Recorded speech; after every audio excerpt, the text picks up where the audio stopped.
관련 법에 따라서 어떤 기관에서 실습이 가능한지 좀 알아보고요. 근데 실제 금방 하세요. 금방 얼마 안 걸려요. 제가 주택 시간에는 뭔가 할까 하다가 제가 원래 조금 비싸거든요.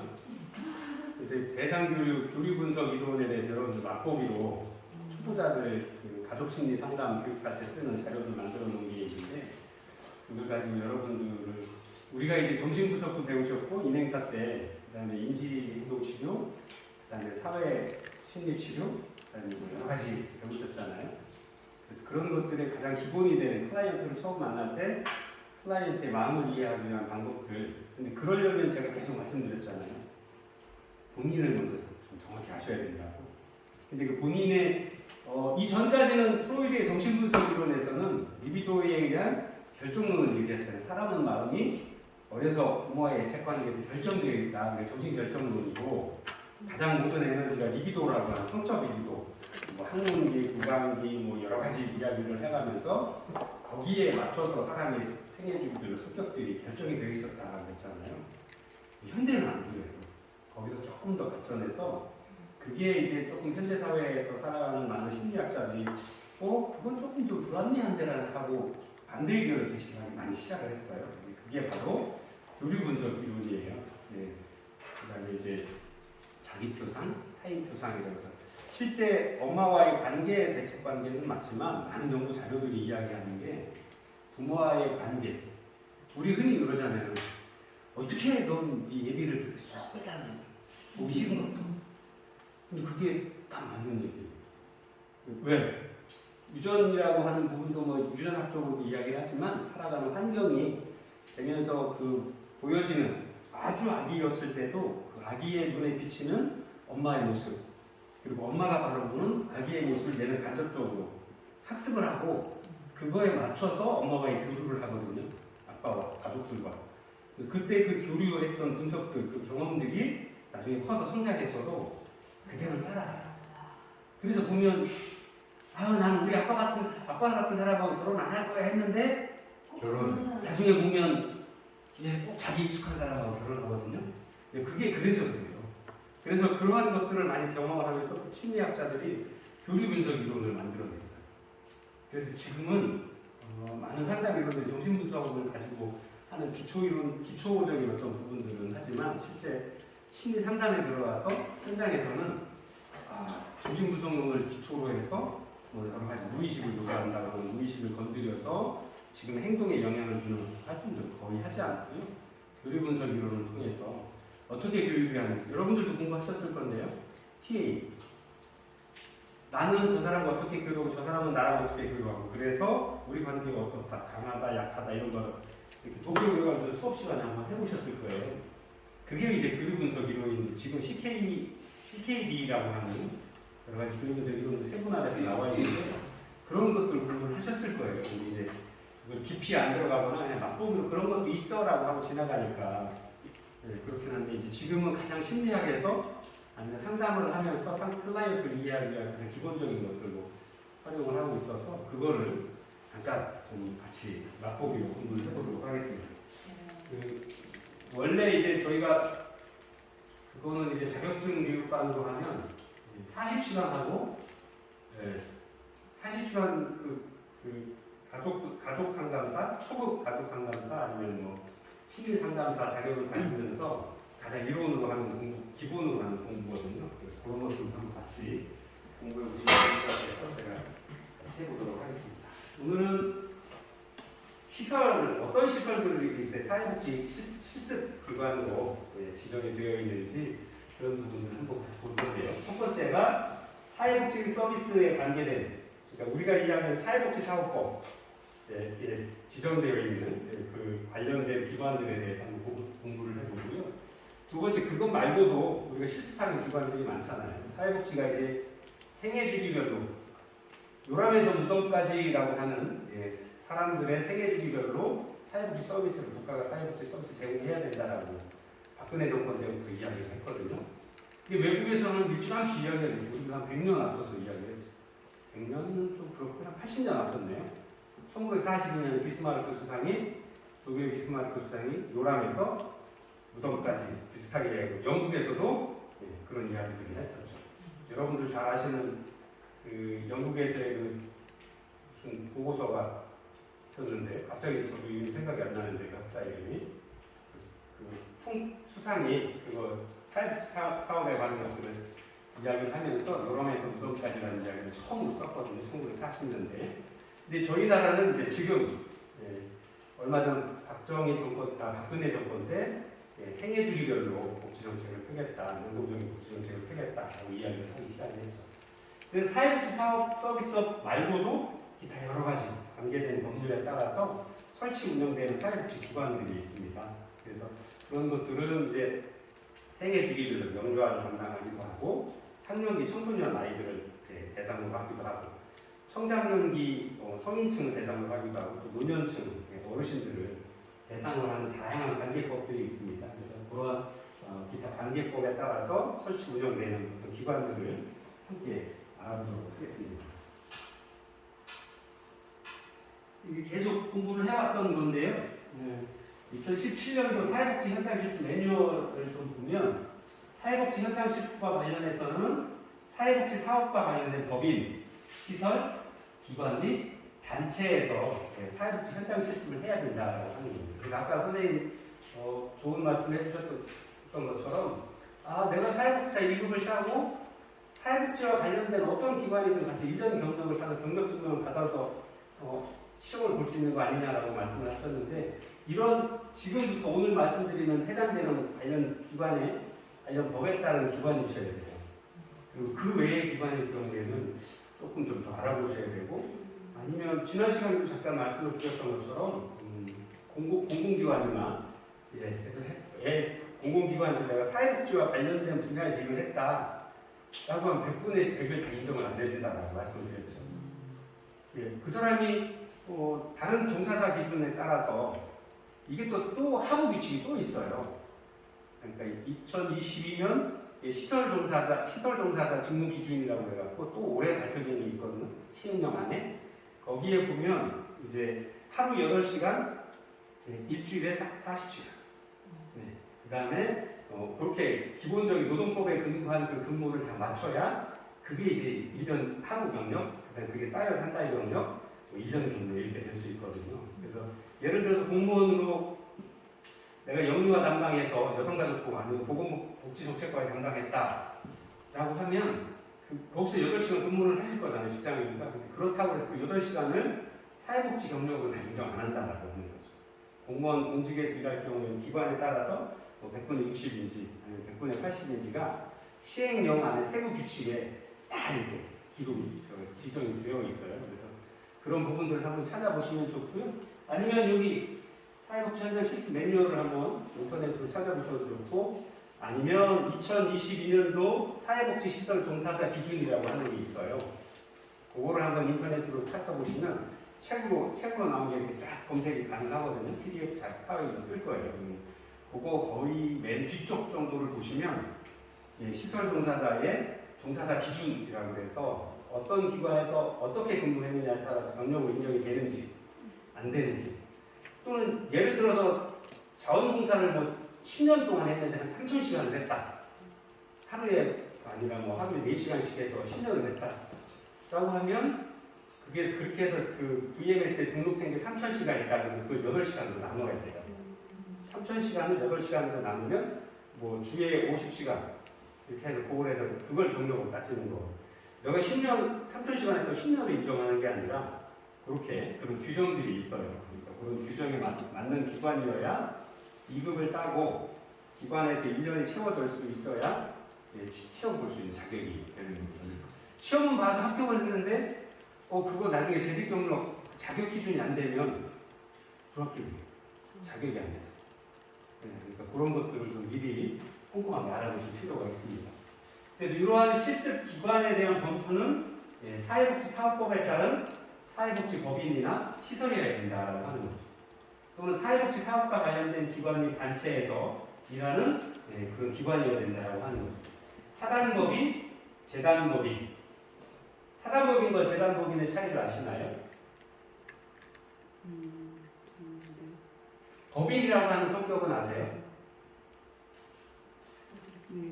개인, 법인은 돈이 됐든 사람이 됐든 모여서 단체를 구성을 하는 거고 그것을 법적으로는 사람과 똑같이 인정해 주는 게 법인이에요. 법상으로. 네, 그래서 보통 이렇게 개개인들은 개인이라고 사람으로서 어떤 법적 지위를 갖지만 돈을 가지고 재단법인을 만들어서 그게 사람과 똑같은 인정을 받을 수는 없잖아요. 그래서 법상 그걸 재단법인으로 만들고 그것을 사람 개인처럼 인정해준다라고 하는 게 사단법인인 거예요. 사단법인은 사람이 일정 규모 이상 모여야 돼요.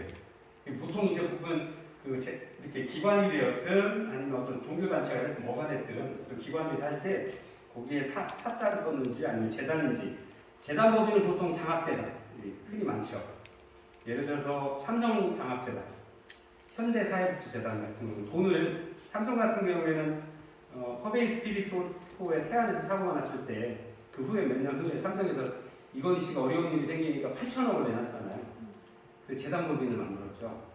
그 돈을 모아서 그 돈을 가지고 여러 가지 일들을 하는데 그냥 돈 갖고는 일을 할 수 없으니까 그걸 법인화시켜서 하나의 인격체로 인정을 해준 거예요.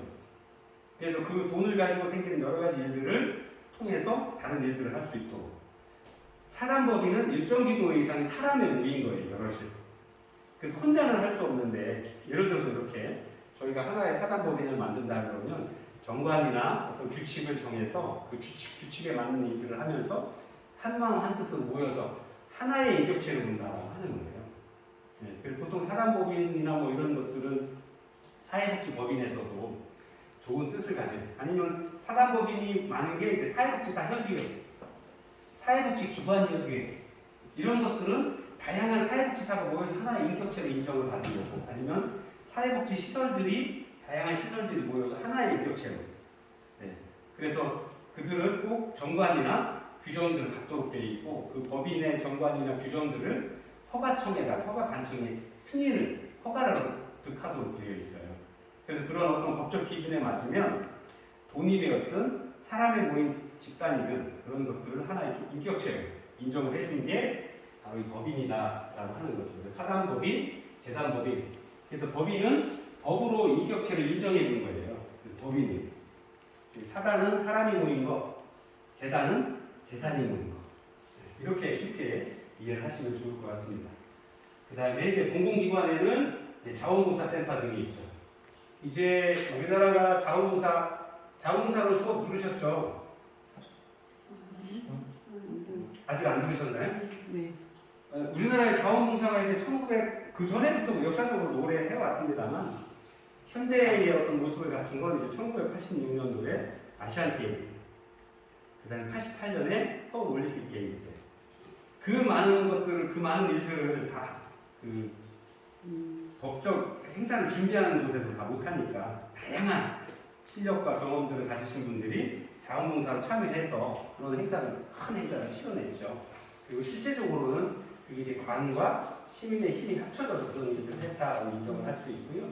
그러면서 이제 자원봉사센터가 전국적으로 활성화되기 시작하고 지금은 이제 VMS라고 해서 전산화축이 돼서 해당 기관에 봉사를 하시면 거기서 봉사 확인서를 끊어서 VMS에 등록, 1365 뭐 이런 VMS 단체에 등록을 하죠. 그래서 지금은 이것도 천안 같은 경우도 봉사 여러분들 하면 자원봉사자증을 발급을 해요.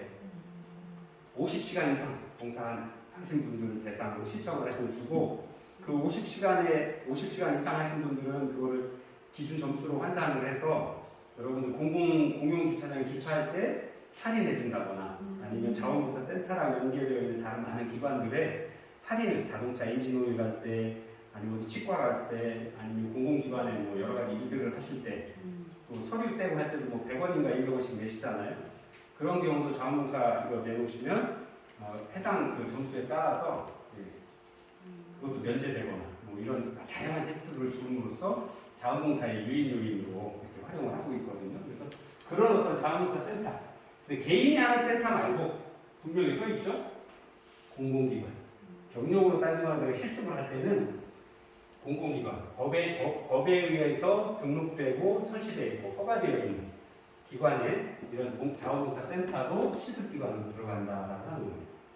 그리고 그 외에도 다양하죠. 사회복지 서비스를 제공하는 병원, 또 상담소, 학교, 교정기관, 시민사회단체 등 이러한 기관들은 실습기관으로 들어갈 수 있습니다. 그래서 꼭 주변에 보이시는 요양시설이나 요양원이나 그룹홈이나 이런 것만 아니라 장애인시설 이런 것뿐만 아니라 다양한 공공기관이나 이런 병원, 상담소나 학교, 교정기관 같은 데. 교정기관은 뭔지 아시죠?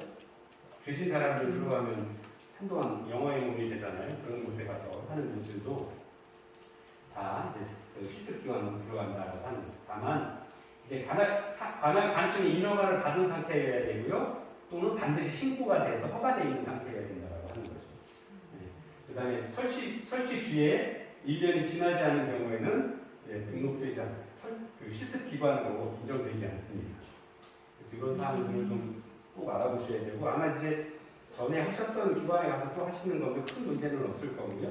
이런 것들이 다 되어 있는 걸 겁니다. 그래서 만약에 1년이 지나지 않았을 경우에는 심사를 하거나 할 때 사회복지협의회에서 등록기관으로 심사할 때 정관이라든가 실습 계획서라든가 그다음에 실습 지도 감독자 자격 증명이라든가 경력 증명이라든가 이런 걸 다 제출을 하게 해서 확인을 한 후에 실습 기관으로 등록되어 있다는 걸 알려주거든요. 실습 기관은 반드시 법적 기준에 따른 실습 지도자, 슈퍼바이저라고 말씀드렸죠. 슈퍼바이저가 몇 분 이상 있어야 된다고요? 2명. 2명 이상. 한 명이 5명까지 가능하니까 그 실습을 하시는 선생님 몇 분이냐에 따라서 최소 한 분에서 2분 이상 있어야 된다라고 하는 거죠. 자, 사회복지 시설을 이제 그럼 구분을 해서 좀 볼까요? 네. 첫 번째가 법에 의한 게 이제 사회복지법에 의한 게 이제 국민기초생활보장법에 있습니다. 해당되는 사회복지 사업에 관한 게. 그래서 이제 국민기초생활법은 공공구조죠. 이거 처음 들으시는 것 같아요. 이거 1년 반 동안 공부하신 건데요, 여러분. 우리나라가 이제 사회복지 사업법에 가장 크게 이야기하는 게 4대 보험. 국민기초생활보장법, 고용노동법, 고용보험법, 그다음에 국민기초연금, 국민의료보험. 그다음에 또 하나 있죠? 장기요양. 이렇게 해서 이제 5가지죠. 그래서 이제 그 국민기초생활보장법에는 국가에서 법으로 정한 중앙자활센터, 또 광역시도에 운영하고 있는 광역자활센터, 그 다음에 우리 천안 시군 같은 경우에 시군 지역 자활센터 같은 곳들이 설치돼서 운영되고 있습니다. 이런 곳에서 실습을 하실 수 있다고 하는 거죠. 그 다음에 해당 사업법이 관련 법률에 보면 이제 두 번째가 이제 아동복지법입니다. 우리나라 아동이 몇 세까지가 아동이죠, 법으로? 민법. 아동복지법은 몇 세까지? 이거 써 있으니까 18세. 민법은 12? 20세? 인터넷 한번 봐주세요. 그리고 법적으로 법에서 따지는, 헌법에서 따지는 아동. 다 틀려요. 민법도 아마 18세일 거고, 헌법이 이제 조금 요새 조정이 되고 있는데, 15세, 16세? 초탁소년 얘기 나오면서 또 그것도 자꾸 많이 하고 있어가지고요. 예, 계속 바뀌고 있어요. 그래서 어쨌든 저희는 만약에 여러분들이 현장 실습을 간다 그러면 아동복지법을 기준으로 18세 미만을 대상으로 하는 이런 기관에서 아동 양육시설, 아동 일시보호시설, 아동 보호치료시설, 공동생활가정, 자립지원시설, 아동상담소, 아동전용시설, 여러분들이 하시려고 알아보셨던 지역아동센터도 이 아동복지법에 의한 사회복지기관으로 등록돼서 운영이 되고 있습니다. 그래서 이런 기관에서 여러분들이 필수를 하셔야 된다고 하는 거고, 세 번째가 노인복지법입니다. 아까 말씀드렸죠. 사회복지법 생애주기별 요람에서 지금까지. 아까 제가 계속 그 강의를 하면서 기억을 하려고 노력하는데 영국의 그 비스마르크는 독일 수상이고 영국의 그 법을 만든 영국의 이제 현대화된 어떤 국가에서 해야 될 개인의 책임이 아니라 사회복지 보장이 공동의 책임이다라고 하는 그 기준을 정한 법이 있는데 갑자기 생각이 안 나네요. 베버리지 말씀하시나요? 예? 베버리지? 아, 베버리지. 네. 베버리지 보고서에 나왔습니다. 요람에서 우동까지라는 이야기가 최초로 베버리지 보고서에서 나왔습니다. 예. 자, 노인복지법을 보면 이제 노인 주거복지시설, 의료복지시설, 여가복지시설, 재가노인복지시설, 그다음에 노인보호전문기관, 그다음에 노인 일자리 지원기관들이 이렇게 6가지가 법으로 기관으로 정해져 있습니다. 그래서 노인보호전문기관은 요즘 특히나 이제 많은 문제가 되고 있는데 노인 학대, 그다음에 노인 치매에 걸려서 어려워져서 집에서는 이제 도저히 케어를 못 받는 분들 하고요. 근데 보통 이제 주거시설이나 아니면 보호시설이나 아니면 뭐 그런 크게 나눠서 다시 또 의료 치료시설이냐에 따라서 의료복지냐 아니면 뭐 그 외에 뭐 다양하게 구별을 하고 있습니다. 크게는 이렇게 한 6가지 정도의 기관들이 있고요. 이런 기관에서 이제 실습이 될 수 있다라는 걸 아셔야 될 것 같고요. 네 번째가 이제 장애인 복지법입니다. 장애인 이전에는 뭐 명칭이 굉장히 많았죠. 뭐 불구, 장애자, 뭐 이렇게 다양하게 명칭들이 됐죠. 그나마 이제 요즘 이제 많이 사회적으로 인식들이 좀 많이 높아져서 장애인 아니면 정상인이 아니라 이제 비장애인 이렇게 구별을 하죠. 그리고 장애인들의 상당수가 선천적인 장애가 아니라 현대사회가 복잡해지고 다양해지고 이동 수단이나 생활이 여러 가지 기구를 사용하게 되면서 후천적인 장애를 가지신 분이 많이 발생을 하고 있어요. 그래서 뭐 옛날에는 장애자 그러면 반대말 정상인 뭐 이렇게 정상이라는 개념이 없는 거죠. 장애는 다 불편한 거잖아요. 장애인과 비장애인이다라고 명칭을 통일을 하고 그렇게 교육을 하고 그렇게 사용을 하고 있죠. 그래서 장애인 복지법에 따라서 장애인 거주시설, 그다음에 지역사회 재활시설, 그다음에 직업재활시설, 의료재활시설, 그다음에 장애인 생산품 판매시설 이런 5개 기관은 여러분들이 현장 실습을 할 수 있습니다. 지금 이제 장애인 생산품 시설이나 장애인 재활, 의료재활시설 특히나 지금 장애인에 관련돼서 정책들이 지금 저희가 좀 관심을 갖고 있는 건 뭐냐면 그 아동이면서 장애를 가진 아이들이 다치거나 했을 때 아이들 25갈 시설이 없는 거예요. 지금 천안에도 없어요. 아동에 관한 것들이 많이 좀 문제가 되고 있는데 특히나 장애를 갖고 있는 아이들에 대해서는 이 보호하고자 하는 시스템들이 아직은 많이 미비해서 그런 부분들에 대한 관심이 있거나 어떤 기관을 좀 운영해 보고 싶은 마음이 있으신 분들은 그런 쪽으로 이제 좀 해보시면 좋을 것 같아요. 그래서 그 다음에 이제 특히나 이제 아동학대 시설, 아동학대 보호 시설들은 많아요. 근데 이제 장애아동학대 장애를 가지고 있으면 학대를 당한 아동들이 보호하거나 치료하는 시설은 그것도 없어요. 네, 그래서 제가 이사하고 있는 그 다른 그 아동복지 시설의 이런 곳에도 뭐 이렇게 다른 사업을 해보고 싶다고 제가 몇 가지 제안을 드리고 하고 있는데 그런 시설, 네. 그런 시설들은 지금 없거든요. 그러면 만약에 그런 시설들을 하신다 그러면 지방자치단체 보조금도 받고 아니면 국비도 받고 하면 자기 돈 투자 별로 안 하고도 조금 고생은 되시겠지만 자기 잡고 여러 가지 일들을 해나가실 수가 있게 되는 거죠.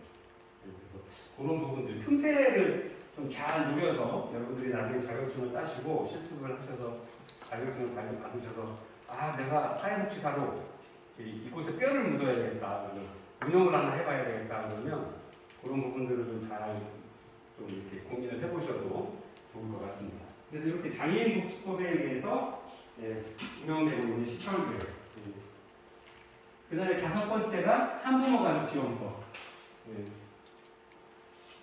한부모 가족 이제 여러분 가족 복지 배우셨잖아요. 가정이라는 어떤 개념들이 이제 전에는 엄마, 아빠, 나, 동생 뭐 이렇게 해서 4분에서 5분. 저희 어렸을 때만 해도 저희 형제가 5이거든요. 저희 또래 있을 때 뭐 5은 조금 나온 거예요, 저희. 보통 뭐 형제들이 5, 6, 7 뭐 이렇게 됐죠. 그 중에 좀 잘못되시는 분도 있고 그래서 잘못되시는 분들도 많았는데 제 초등학교 동창들 모임해보면 평균 4, 3 됐던 것 같아요. 근데 지금은 가족에 대한 개념도 많이 바뀌기도 했고요. 가족 구성원도 굉장히 많이 바뀌었죠. 그리고 이제 또 1980년대 후반이 되면서 우리가 여행 자유화되고 나라의 경계를 없애기 시작을 하면서 굉장히 많은 다양한 이국과의 교류를 하고 있기 때문에 지금은 뭐 저희 어렸을 때만 해도 미군이 지나가는데 미군 신기하다고 쫓아가고 그랬거든요. 미군 차 지나가고 막 뛰어가고 네. 그래서 사람들 신기하다고 만나고 그랬거든요. 근데 지금은 뭐 저희가 이제 그렇게 당하고 있죠. 동남아 이런 데 놀러가고 차이나냐고 물어. 제가 여담입니다만 유럽에 갔을 때 계속 차이나냐고 물어보는 나 아니다 나는 코리아냐고. 저는 나중에 등에다 써놨잖아. I am not China. 그때 왜 그 중국과 이제 여러 가지 얘기 있고서 막 그 시각이 너무 안 좋아서 네. 저희가 코리안이라고. 그리고 중국이 크니까 코리아가 어디 있는지도 몰라요. 걔네들이 물어보는 첫 번째 차이나야? 일본인이야? 누가 지금? 코리아를 물어보지도 않아요. 그래서 제가 쓰고 다녔어요. 아니 코리아 막기로 쫙 쳐다봅니다. 가방에도 태극기 막쫙 붙이고. 굉장히 다양하게 바뀌었죠. 세상이 바뀌면서. 그래서 한부모 가족에 대한 것도 이제 옛날에는 뭐 양친께서 이혼하시고 뭐 아버지랑 아니면 엄마랑 아니면 할아버지랑 뭐 이렇게 사는 경우는 많은 한부모 가족 지원법이 있습니다. 노부자의 경우에 가족복지시설, 미혼모일 경우에 또 아이를 낳으시는 분이 계실 수 있죠.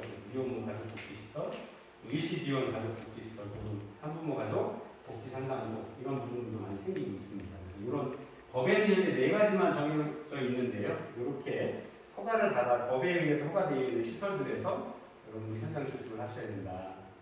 여러분들은 안 가셔봤겠지만 제가 천안 지원의 그 법원의 가정계의 이혼 조정 법률 상담위원이거든요. 여러분들 이혼하시러 오면 저를 만나실지 몰라요.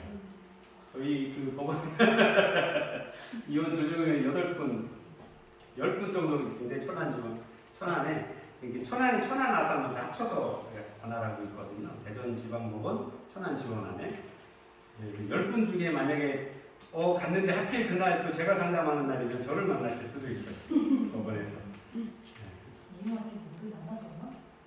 교육을 받도록 되어 있으시죠? 이제 아이가 18세 미만의 미성년 아이가 있으면 교육을 10분만 보시고 1시간짜리 동영상을 보셔야 되고 그 다음에 4가지를 하라고 그러시죠. 친권. 오래전에 이혼하셔서 기억 안 나시죠? 농담이고요. 친권을 누가 가질 거냐. 합의 이혼을 하시면 협의 이혼 하시는 분들, 강제 이혼 하시는 아니 뭐 법적 이혼 하시는 분은 법으로 처리하셔야 되는 거고 어쩔 수 없이 두 분이 협의를 하시도 안 되면 저희 같은 상담위원을 만나셔서 상담을 하셔야 되거든요. 의무적으로 상담을 하게 하죠 판사님이. 친권을 누가 가질 거냐. 이거 아셔야 돼요. 주변에라도 있으면 건강하게 알려주셔야 되니까. 두 번째가 아동 보육권. 그다음에 아동에 대한 면접 교섭권. 재산 분할이거든요. 그러니까 재산 분할이라는 건 아동 양육비를 누가 줄 거냐, 그리고 얼마씩 언제 줄 거냐.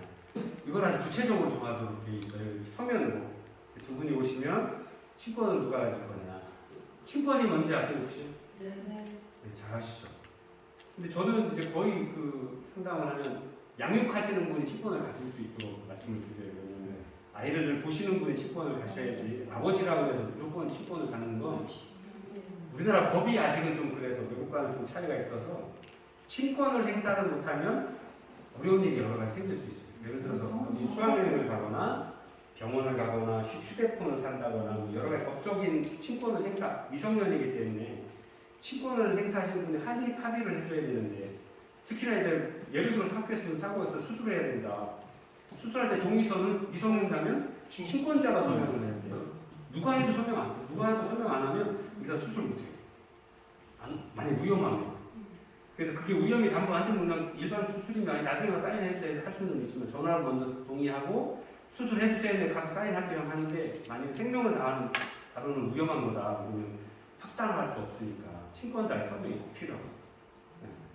근데 이제 만약에 양육자는 따르고 친권 가진 사람을 따로 하면 이런 일이 생겼을 때 잘못하면 위험한 일이 생길 수 있으니까 양육하시는 분이 친권을 좀 가질 수 있도록 해줘라. 이번에 합격했는데 상담을 해주죠. 그 다음에 양육비 누가 얼마나 줄 거냐. 근데 이제 좀 많이 바뀌어서 양육비에 관한 것도 아이의 성별에 그 연령